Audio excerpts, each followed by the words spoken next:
Pemirsa, hari ini merupakan hari terakhir bagi warga untuk mengajukan pindah memilih lokasi pencoblosan pemilu 2024. Selain di Jakarta Pusat, antrian panjang pindah TPS juga terjadi di kantor KPU Jakarta Selatan.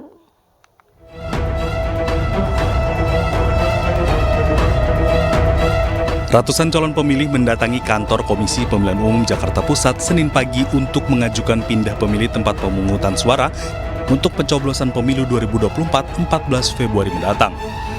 Di hari terakhir pendaftaran, rata-rata pendaftar merupakan calon pemilih yang sedang bertugas bekerja di luar domisili.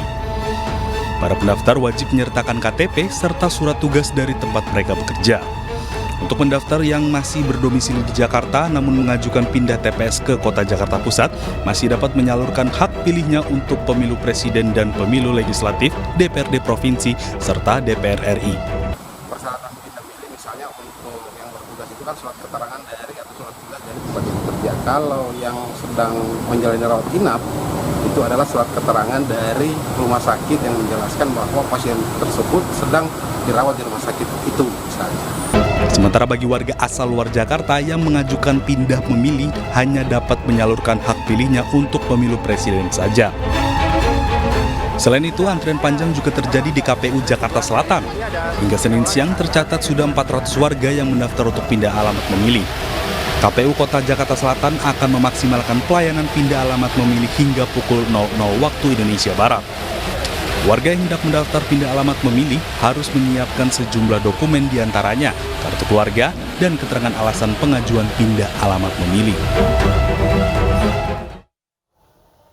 Kapolres dan Dandim Batubara membantah suara dalam rekaman viral berisi kecurangan pemilu adalah suara mereka.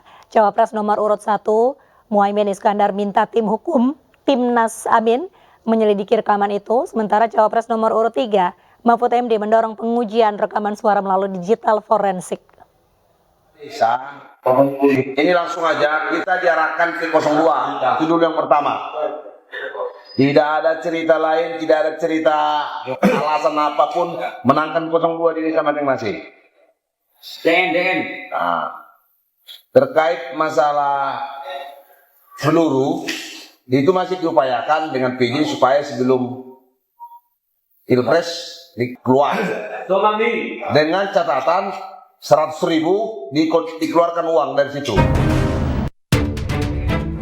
Inilah rekaman suara viral diduga pejabat Kabupaten Batubara, Sumatera Utara yang bocor di media sosial. Rekaman berisi perintah agar dana desa dipakai memenangkan calon Capres-Cawapres nomor urut 2, Prabowo Subianto, Gibran Rakabuming Raka. Rekaman suara itu diduga perbincangan antara Dandim, Bupati, Kapolres, dan Kajari Batubara. Kapolres Batubara AKBP Taufik Hidayat menyebut rekaman tersebut adalah fitnah alias hoax. Saya pastikan saya Dandim itu bukan suara kami, ya. Kemudian yang kedua, saya pastikan TNI, Polri itu netral di pemilu 2024. Jadi saya pesan buat masyarakat, mari kita jangan sampai termakan isu hoax. Bantahan juga disampaikan oleh Dandim 0208 Asahan, Letkol Infantri Muhammad Basarewan. Suara yang ada di video rekaman tersebut bukan merupakan suara kami. Kami pun tidak pernah melaksanakan ada kumpul atau rapat dengan Forkopimda membahas tentang mendukung salah satu calon. Kami TNI Polri tetap menjunjung tinggi netralitas pemilu 2024. Rekaman suara yang berisi kecurangan tersebut menuai respons dari Cawapres nomor urut 3, Mahfud MD. Mahfud mendorong agar rekaman suara dilakukan pengujian validitas melalui digital forensik. Bawaslu sudah bereaksi ya itu tugas Bawaslu.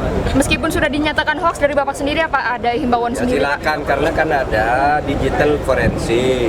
Apakah itu benar suaranya si A, si B, itu kalau mau diperiksa betul-betul tinggal panggil ITB. Ini suaranya cocok enggak dengan si A, si B, si C, itu kan gampang. Di proses korupsi itu sudah selalu dilakukan digital forensik itu. Ini suaranya siapa? Cocok enggak nih suaranya Pak Mahfud? Tuh 96% nih sama. Oke. Tanggapan juga datang dari calon wakil presiden nomor urut 1, Muhaimin Iskandar. Muhaimin meminta agar tim hukum nasional Anies Muhaimin menindaklanjuti rekaman suara tersebut. Viral dugaan kebocoran rekaman para pejabat batubara kini tengah dalam penelusuran Bawaslu. Tim Liputan iNews melaporkan.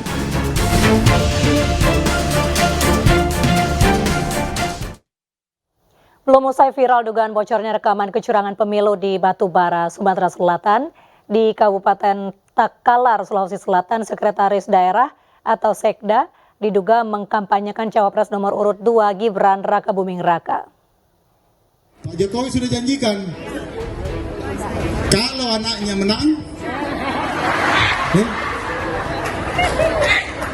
insya Allah akan dilanjutkan program pengangkatan CPNS jutaan.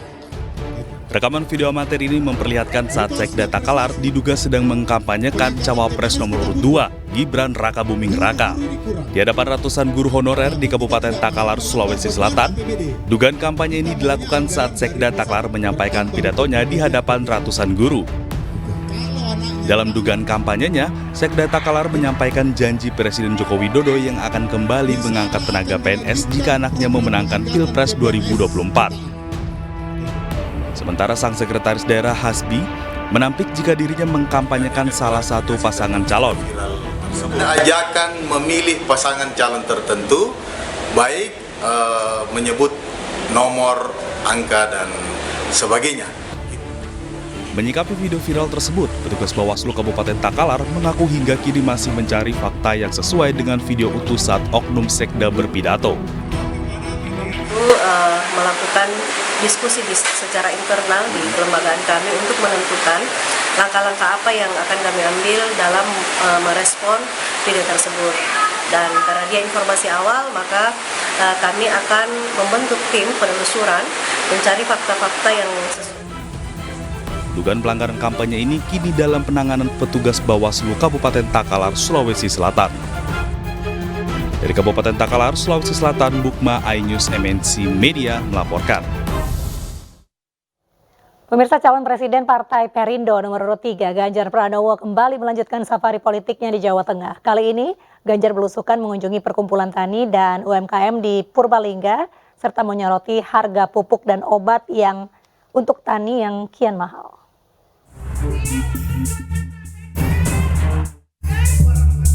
Calon Presiden Partai Perindo nomor urut 3 Ganjar Pranowo kembali melanjutkan safari politiknya di Jawa Tengah. Kali ini Ganjar mengunjungi perkumpulan tani dan UMKM di kota Purbalingga. Ganjar menyoroti beberapa isu, diantaranya harga pupuk dan obat untuk tani yang harganya dinilai mahal namun hasil panen dijual dengan harga murah. Dalam diskusi ini, Ganjar memberi solusi kepada para petani dalam pengolahan lahan tani guna memperoleh untung lebih besar.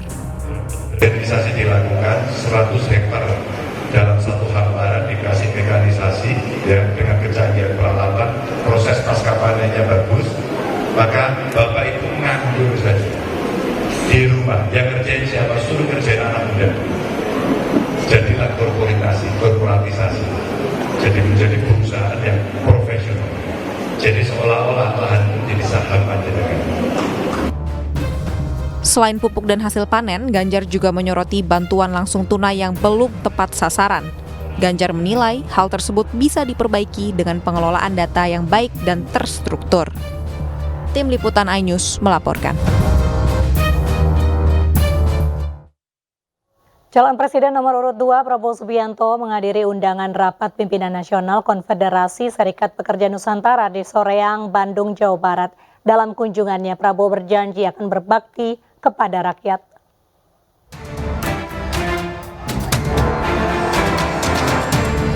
Bertempat di Ballroom Hotel di Soreang, Kabupaten Bandung, Jawa Barat, calon presiden nomor urut 2 bersama Ketua Tim Pemenangan Nasional Rosan Roslani dan Ketua Tim Pemenangan Daerah Jawa Barat Ridwan Kamil menghadiri undangan rapat pimpinan nasional Rapimnas Konfederasi Serikat Pekerja Nusantara yang terdiri dari 10 gabungan serikat buruh di tanah air. Rapimnas dihadiri 3.000 orang, di mana kepada Konfederasi Serikat Pekerja Nusantara atau KSPN, Prabowo Subianto menyatakan akan berbakti pada rakyat Indonesia dan bekerja keras seperti yang dilakukan Presiden Joko Widodo yang tidak pernah istirahat. Ayo Pak Prabowo, mari kita bersama-sama berbakti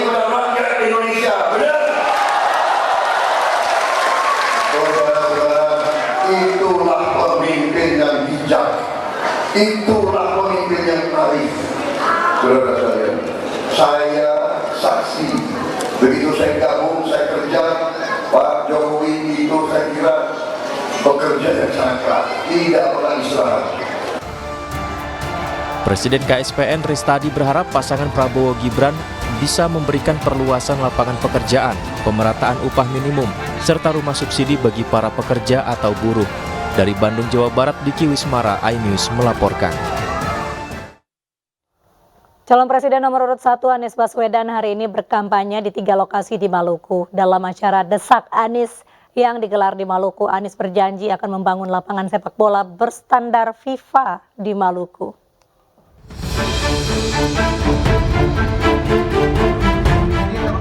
Di hari ke-49 kampanye, calon Presiden RI nomor urut 1 Anies Baswedan mengunjungi Provinsi Maluku. Di Maluku, Anies menggelar acara Desak Anies di Pantai Baby Indah. Di depan warga Maluku yang hadir dalam acara Desak Anies menjanjikan pembangunan stadion sepak bola standar internasional di Maluku. Sepak bola menjadi salah satu fokus pembangunan, lantaran di Maluku sepak bola menjadi salah satu budaya yang bisa mempersatukan masyarakat. Selain itu, Anies juga ingin menjadikan Maluku sebagai lumbung ikan nasional. Di acara Desak Anies Baswedan juga berbincang dengan warga di 2 lokasi lain.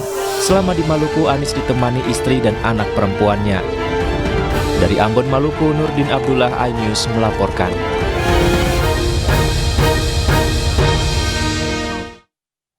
Selain aktif dalam menyampaikan visi dan misi, kampanye pemilu 2024 juga dijadikan ajang berbagi kepada sesama oleh seluruh caleg Partai Perindo. Salah satunya melalui program Bazar Minyak Goreng Murah dan pemeriksaan kesehatan gratis yang rutin digelar di berbagai daerah di Indonesia.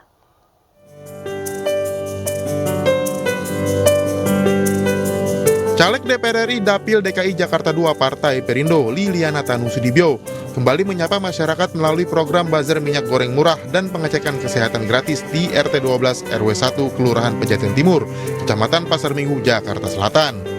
Bersama caleg Partai Perindo lainnya, Liliana membagikan 500 paket minyak goreng murah yang dijual seharga Rp5.000 per liternya.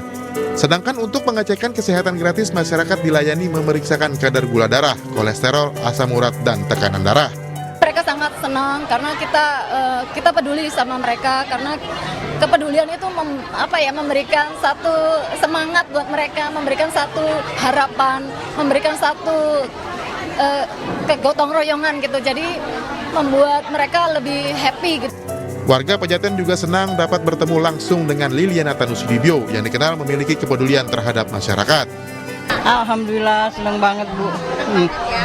Iya, biasa nggak ketemu ya Allah Bu, girang banget loh. Selama ini saya turun ke warga, mereka memang warga ingin sekali berkenalan dengan Ibu Liliana. Bagaimana sih sosok Ibu Liliana yang mereka sudah mendengar, yang sangat peduli, terutama untuk perempuan dan anak gitu loh. Jadi mereka sangat senang sekali bisa langsung bertemu dengan Bu Liliana. Dalam kesempatan ini, Liliana yang juga Ketua Umum Kartini Perindo memberikan edukasi mengenai tata cara pencoblosan kertas suara di pemilu 2024, sekaligus mengampanyekan pasangan Capres-Cawapres Ganjar Pranowo Mahfud MD kepada masyarakat. Dari Jakarta, tim liputan iNews melaporkan.